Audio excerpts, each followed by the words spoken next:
glasses, please. Cut him off. Just put that anywhere. Yeah, seriously. Literally. Just set it down somewhere. How is everybody doing? How are we doing? So happy to have you all here. We can't. Oh shit. There you go. We can't see anything with this one. Oh god. It's so hard. It's like a cool atmosphere moment. Hold on.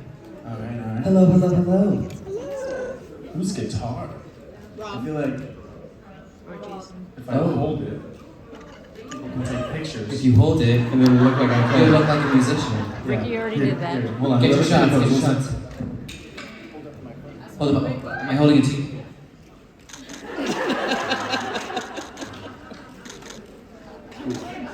Done? Everybody got the shots? Great. What a talent. What a talent. Amazing. How we doing, everybody? Everyone great?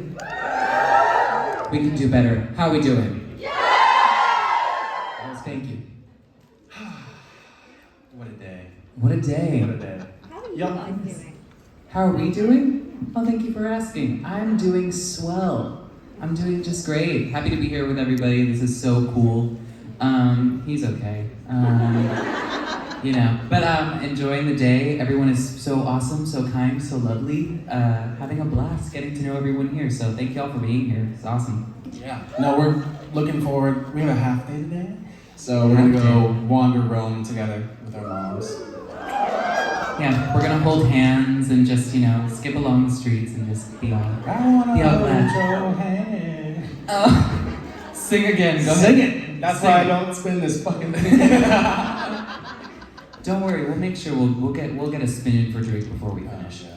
Yep. I hit the special box again, and it's a full furry costume this time. They brought it. Somebody has it. Brilliant over there. Amazing. I think we have a question over here actually. Hi. What's up? So I have a question. How did it feel coming into something as long-running and established as Supernatural? And was there anything you were particularly stressed about or scared of? Not at all. No, it was a breeze. I was really stressed about working with some of the castmates. No. As you should be. Well, damn. Yeah, I think it's a tremendous responsibility. Like I said, I feel like I say this all the time, but I was a huge fan of the show. So getting to join was it was no small undertaking, and Jensen made sure to make that very clear to us when we got the show. But yeah, I think a lot of responsibility. Especially for you. Playing John Winchester, that's a very big undertaking and a very big responsibility to have on your shoulders. So for me, it was kind of a little more, not as stressful because maybe the stress of introducing a new character that hoping people would gravitate towards and being worthy of being part of the canon and serving really great to the story. So I'm really grateful that so far I think people have taken to Carlos very well. And thank you. Stop it. Stop. I feel the love. Thank you. Guys, stop. I'm just so incredibly grateful. And the thing that was so helpful though, that I think we both felt was that we were very supported by everyone that came before us, like Misha, Jared, Jensen. Everyone has been nothing but so kind and so supportive of us joining and coming into this show. So it's fantastic, supporting and honoring us and helping us be a part of Supernatural and the mothership, but also at the same time helping us carve our own path and creating our own story in a way. So it's been really cool and really exciting. So yeah, that's what I'd say. Thanks so much. Hello. Hey. I was wondering, the third or fourth episode was about the... Jojo. Drake. No. We both went for it. Maybe not me. No, not at all. No. Drake. It was about the Vietnam War and how you... Episode 4. Yeah, sure. I was just wondering how you got into the mindset of that and if that was difficult to process, something like that. Because that was a very good episode. Yeah, thank you. Yes.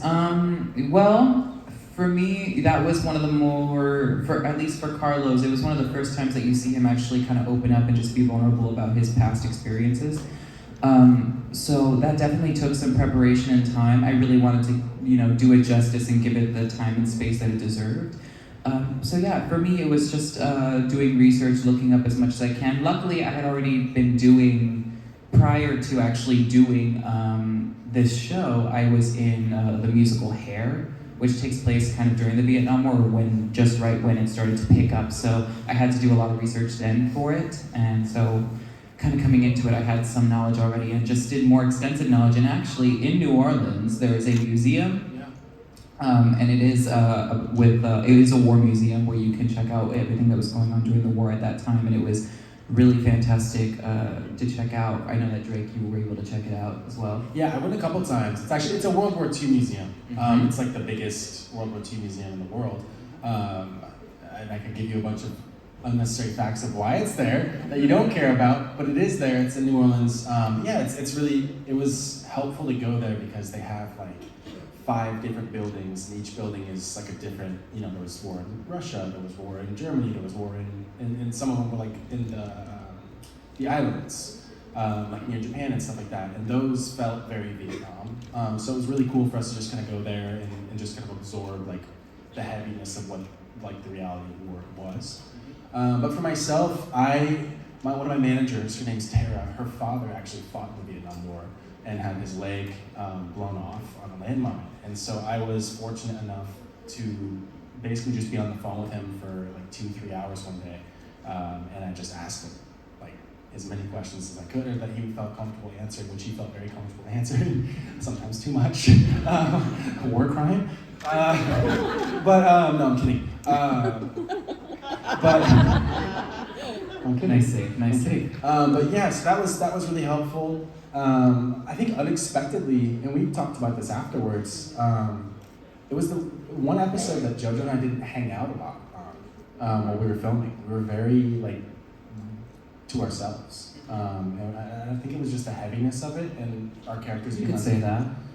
You can only take so much. No, but yeah, I think it was the heaviness of the episode and where our characters were kind of taking different It was a paths. lot, yeah. We both had to, like, while we were on set, because we were experiencing some very heavy moments, especially Drake, seeing so many things. And, it's very interesting to see how Carlos and John handle themselves, like, on their own. And so naturally, it kind of just fell to that. Like, there was a great bond and similarity that we had, but we took a lot. I felt like while we did take space, we did take good care of each other and checked in whenever we needed to, but we did give each other space because our characters were handling the situations very differently.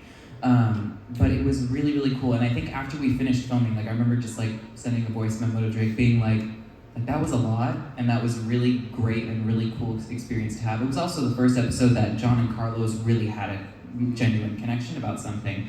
Because prior to that, they're still trying to figure each other out, their energies, because they're very different people. But yeah, it was a really, really cool moment. Yeah. Also, speaking to that, there's a moment in that episode where John gives a little up-down.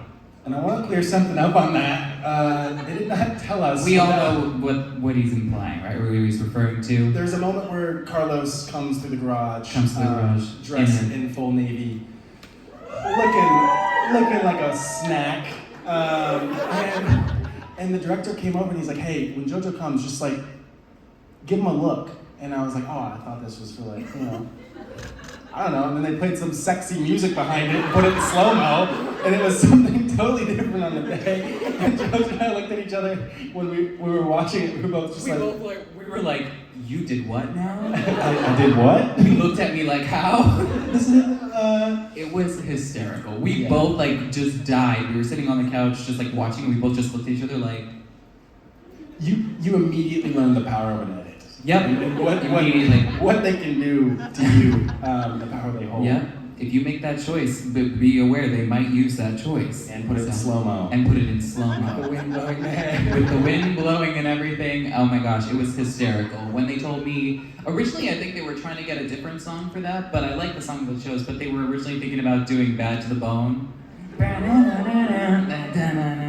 That would have been hysterical, but oh my gosh, it was a fun episode, really great one to film. It was really wonderful working with Drake, and It's my favorite episode because your acting was brilliant. So. oh, thanks so much, thank you. It was a lot of fun to film. It's interesting because it's so sad and so depressing, but it was still a lot of great fun and really, as an actor, really fulfilling to play with that, for sure. Thank you. 100%. Thank you. The most disappointing part was, I always talk over you guys. Sorry.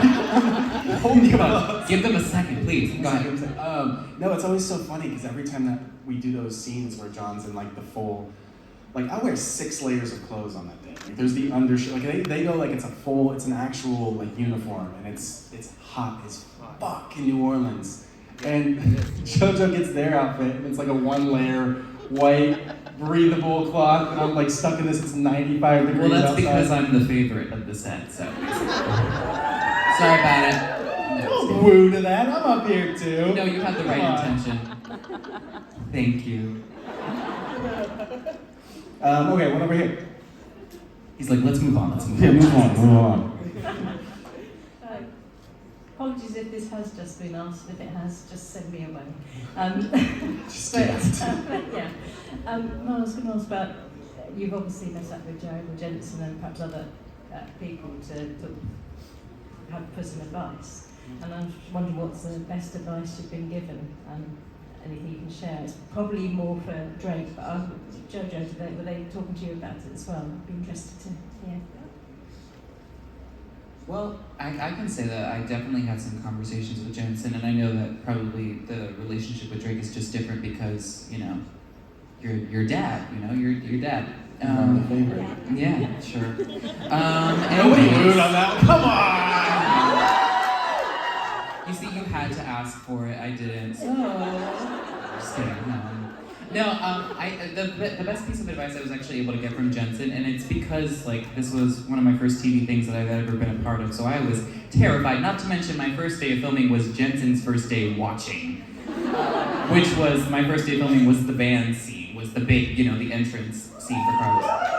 Thank you. And it was terrifying. I looked like I'm all cool and calm and collected, but on the inside I was like screaming, terrified. But Jensen that day, right before I started filming, it was also my first time meeting him in person.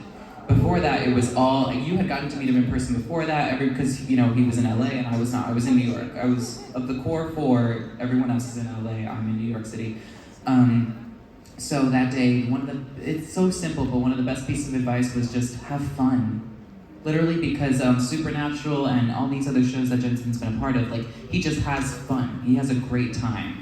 And it shouldn't feel like work. And after that, after the pilot experience, it literally didn't feel like work any day. It felt like coming to, you know, having a day on this set, you know, with a bunch of idiots, funny idiots. It was fantastic. So it's quite simple, but just have fun. It's the best thing. Yeah, for myself, Jensen's given a lot of advice. Actually, I called him more than he would like, and I ask for advice on everything. If it's agents, if it's business related, if it's acting related, he's a really great sounding board.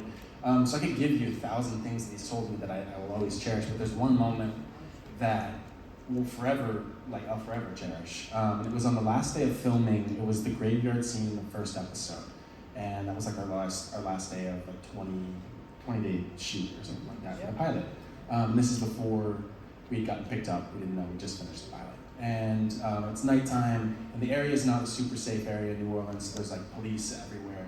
And I remember I think we had one scene left, and I was sitting in a cast chair, and Jensen came up behind and just tapped me on the shoulder. He's like, "Hey, come with me real quick." And I was like, "All right, sure."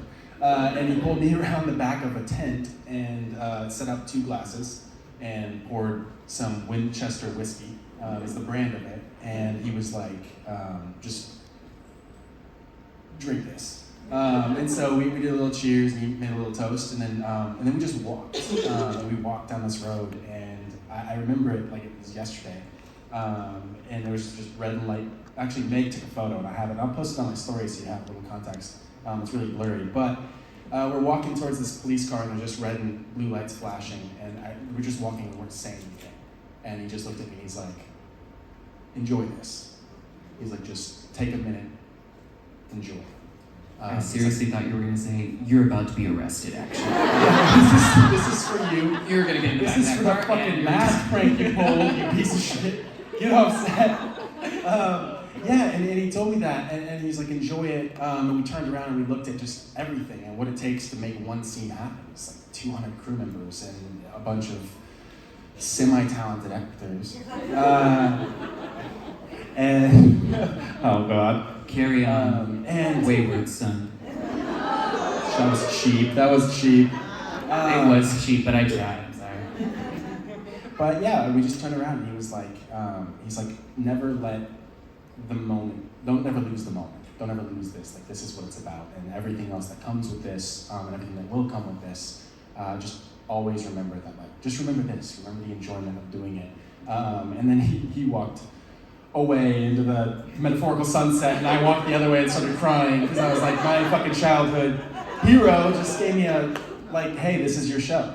And that was, the thing that he had toasted with the whiskey was, he's like, you're carrying the Winchester. He's like, your last name is John Winchester. He's like, you're carrying this. No pressure. No pressure. And I think he fucking said that as he's pouring me a double shot. And I still have a scene left. But yeah, so he's we all fucking know, he's a great guy.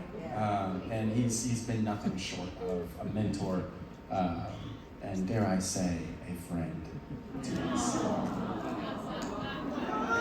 Aww. And he's not bad to look at, That's fair to say. That's fair to say. We're all here. We know it. We all know. No, he's really the best. Yeah, that's a beautiful story. That really is gorgeous. Yeah, he's fantastic. Yeah, there's nothing else you can say really about him. There's not a bad bone in his body. He has nothing but the best intentions for us, and really is so great. He's literally like, I know you're dad, but he's also like dad to us on set. Like, he really looks out for us and makes sure I'd say more like a brother, Well, yeah, like a twin. Like a twin? Like a twin. Like, we just look so similar all the time. Vincent. That's a reach. No, I'm just kidding. No, yeah, he's the best. That's plain and simple. Yeah. Thank you. Of course, absolutely. Thank you. Also, respect to the Millie Winchester outfit, by the way. Hi. Over the years, Jared and Jensen always said that Dean and Sam and Dean became a part of them, and they were a part of Sam and Dean. It might be hard to tell after just one season, but I wonder how much Jojo is in Carlos and how much Drake is in John.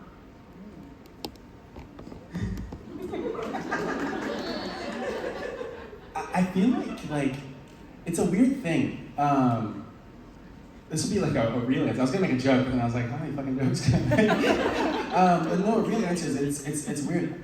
A lot of acting, and this is to give credit to Jensen's Neil, Robbie, Glenn Winter, who is the director, but like their job in the casting department, like their job isn't to find people who fit molds. It's more than anything, it's like they're looking for essence. So when they cast Carlos, they're looking for Jojo. They're looking for like, oh, you have the vibe as is. You say these words, but you are this character. And they find that like through, I guess, finding your essence, your heart. And so I would say like 90%.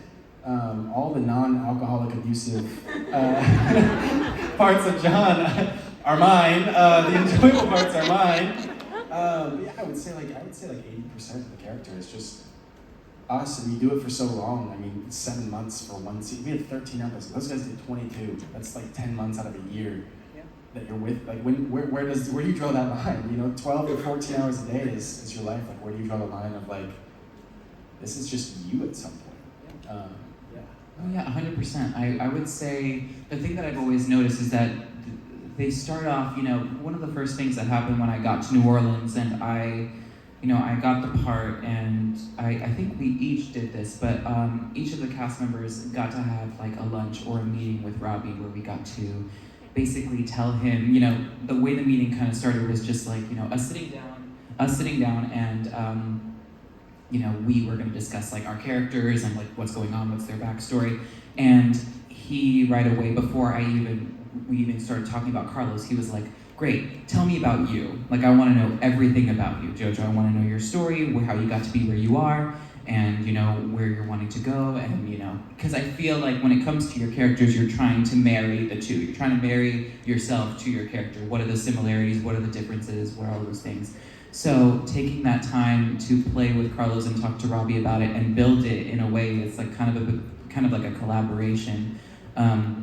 was really helpful. And also what naturally happened over the course of filming the season even was like writers would be watching us on set and would be like, oh, by the way, Robbie, Jojo did this great thing, or Drake did this thing that is so John and that works for the character so well, let's add more of that. Just based off of what we just naturally have in us. So they really catered the roles to us and made them work around us to make it more relatable to us, to then help it, be more relatable to people watching.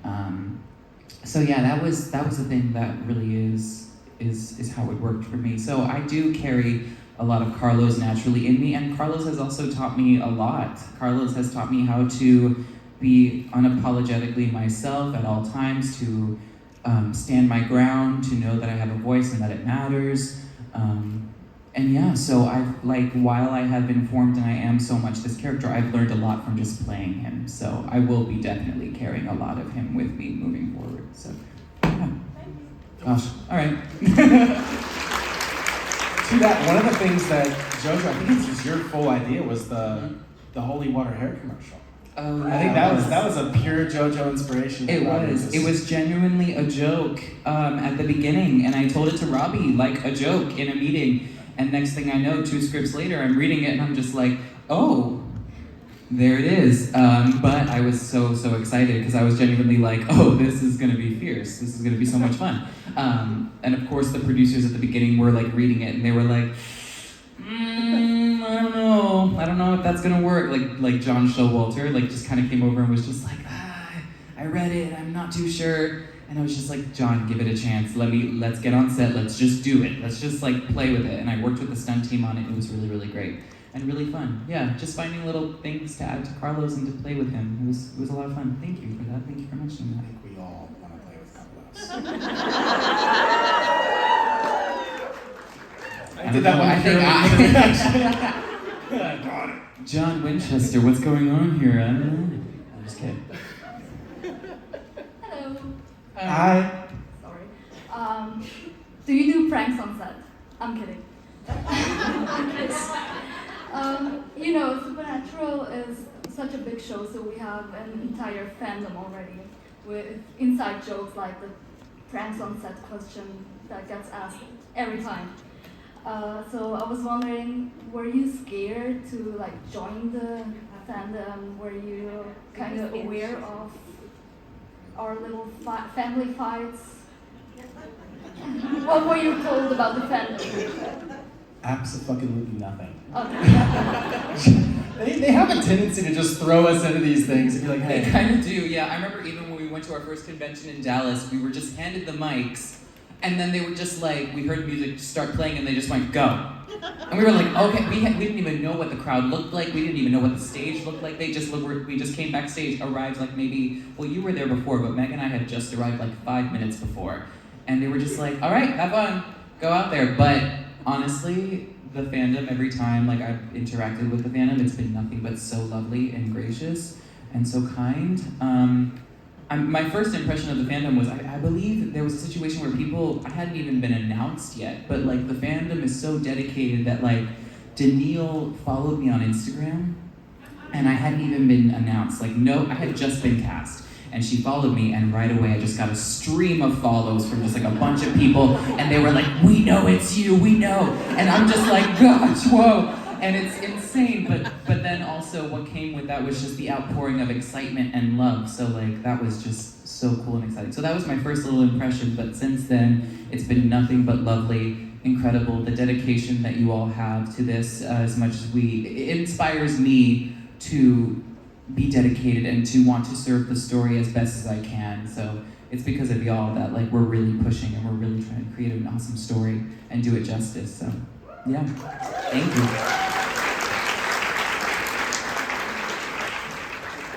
Hi. I see, Drake, you got your luggage. I got my luggage last night. Thank you. And of course it would totally happen to Drake. Of all the people it would ever happen to, it's always gonna happen to you. It will. It always happens. It always happens. Always. And I think you started filming in August or sometime in New Orleans. August 1st, yeah. Yeah. And and how do you deal with the sweltering heat? Because I've been in that area at that time, and it's a nightmare. A lot of bitching and moaning, a lot of complaining. There's usually like 4 or 5 people with like little handheld fans, just holding them all around. Kid you not, like I ended up like in my station like having like at least 3 fans around me because it's sweltering. Not to mention it's also hurricane season in New Orleans, Louisiana. Whoever had that idea, not the smartest. But no, it was insane and it was very, very hot. But the great thing is that we kind of made light of it at times. Like we would just be like in the heat and we'd be dying, but then we just kind of make jokes about it and make each other laugh. So that was like helping us. But they do try to take care of us as best they can. They put all these fans inside of our tents. They take care of us, and it kind of sometimes helped with the certain situations that we were in. Like when we're fighting zombies in this old abandoned thing and like you're fighting them and you're sweaty and you're gross, it kind of puts you more in that place. So it has its benefits and it also has its sour sides. So yeah. Thank you. Sour sides. Yeah, you're welcome. Thank you. Hey, hi. Hi, question for Jojo. You described yesterday your casting process. Yes. And I'm curious because you said you got notes, and I have to read again. Uh-huh. What were the notes you got? Oh yeah, when I first went in for Carlos and I did my take, I think I was a lot more like, I don't know, like not antsy, but just like more energized and jumping around because that was just my initial like kind of impression was like because the scene that I had to do was the scene where I'm teaching John how to exorcise this demon and I just thought like this is wild and based on reading it like this person sounds like a hoot and a fun time, so I kind of went with a take or something working with Glenn where it was a little more like up and active and even like a little dancey and jumpy, and I thought that was kind of fun. But then the network came back with like, oh, we like Jojo's like calm, cool, like confident kind of energy, so can we do it like that? And so that's what I did. I came back and I did it just like that. I think they maybe got at least one more take of me up and active, and then they wanted a take where it was just like calm, cool, collected, just kind of aloof, like, come on, like hurry up, like this is like, you know, we gotta get this done. But yeah, that was pretty much the note, yeah. Great, did you get any notes? No.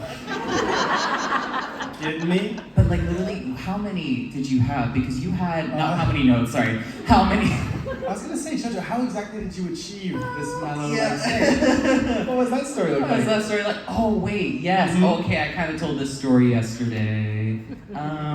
Let's just say, on my final audition, sorry, and then I'll let Drake answer, but on my final audition for Winchester's, when I got this note, I did it, and I did that first scene, and they were overall just super happy with it. They were just like, oh yeah, it's great, great, great, thank you, Jojo, you're amazing, all this stuff, and they were super lovely, and they were like, great, you can go.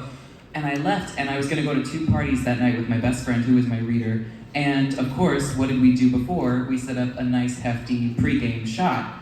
And so, we set up the shot, and I hadn't eaten anything, and so I go, I take the shot with my friend. She's also about like this tall, almost like Meg height, but we both take this hefty, like really good shot. And after like literally even like 2 minutes, I started to feel it already taking over. And I was just in the best mood. I was like, yes, amazing. And then I checked my phone, which I left on my like little like my little ring light set up for my work session. And I had 2 missed calls and 4 text messages from casting saying, hey Jojo, so sorry, we need you to come back, we forgot to do the second scene. So I'm already nearly I'm pretty much tipsy at this point. And I'm looking at my phone and I look at my best friend and I'm like, bitch, get it together, we need to get back on this thing. So then, and she, because she's so tiny and having had this drink, she's just like trying to grab the sides and being like, okay, yeah, that's fine, the thing, we're fine, I'm fine, it's good, let's go. And we get back on the call, and I'm there, and I look at everybody, and I'm just like, oh, it's so great, I was just about to pour myself a drink. And we do the scene, and I got the best note ever from Glenn. He watched it the first time, and then he goes, great, Jojo, that was a great take. Okay, let's do one more, and when you do it one more time, can you just be like, imagine if Carlos is just a little more high. And I'm just like, oh, perfect. So I just took the biggest breath, And I just exhaled and let the full tipsiness just take over. I took over, I did the scene again. 3 days later, I found out I got the part. So, when in doubt, Thank you, tequila. thank you, tequila. Take a shot of tequila and you'll book your role. No, and then on the last day of set, actually, well, I don't think you did, no, you don't know this, but on our last day of set, I would pull people aside when I was wrapped filming, and I gave everybody a celebratory shot in honor of that story. So yeah, that was a fun time. That was that story. But I also want to go back to the fact that you had a very crazy audition process for this. But I also have a similar story. But you do, yes you do. Oh, he does. It's a good one. Which is, tell it. it's our commonality between when we both were testing and taping for this. We're just a bunch of alcoholics. So are we. That's the truth. Now it's true. It is So when I was testing for John, I went through several audition phases, I think 2 or 3, and then we went the testing phase, the chemistry test, which is essentially they'll bring in a character who's reading for Mary, or a person who's reading for the character Mary. And there we go. Let's sort that one out. They bring in people who are reading for Mary, and I did 3. There was 3 girls a day, and which. Okay. There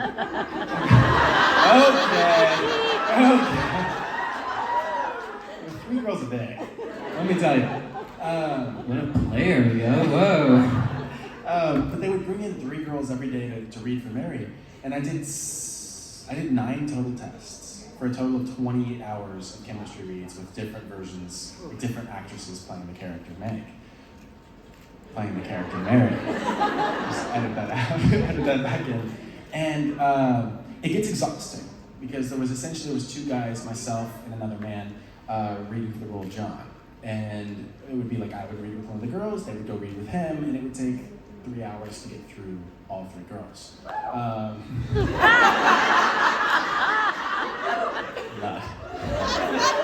I'm not playing with that right now. It's too soon. Continue the story.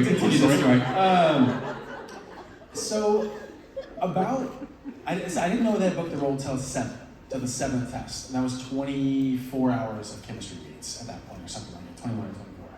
And around test number 5,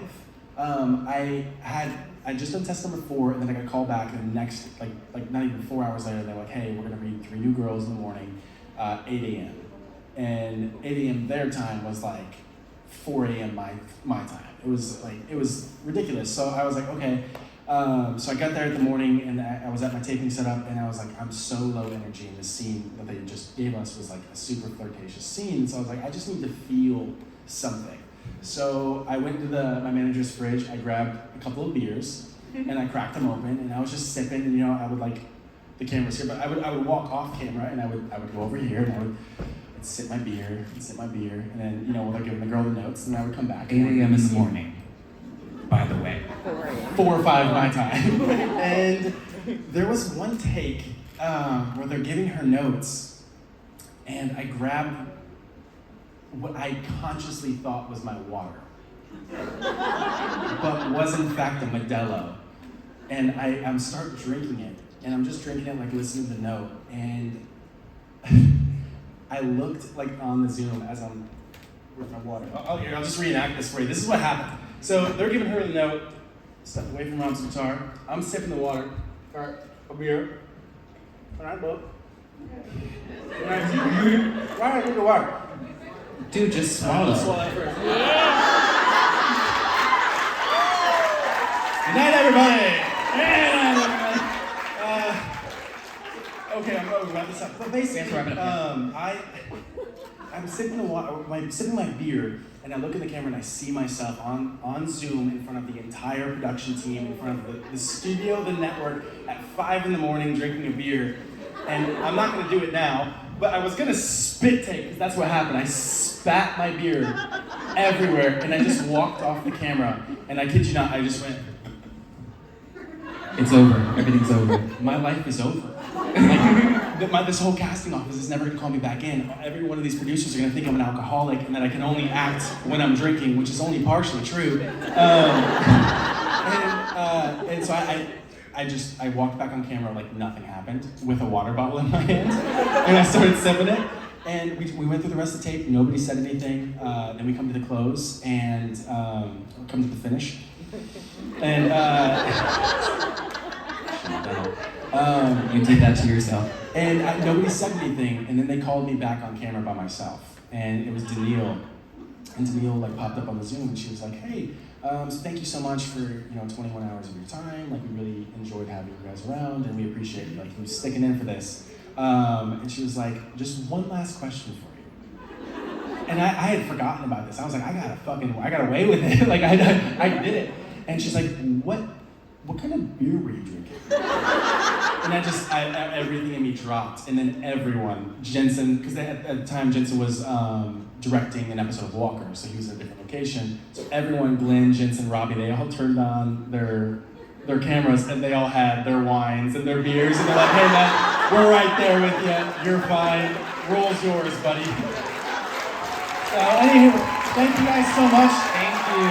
I got one thing out for everybody. It's yours now. Thank y'all so much. Come on. Thank you so much.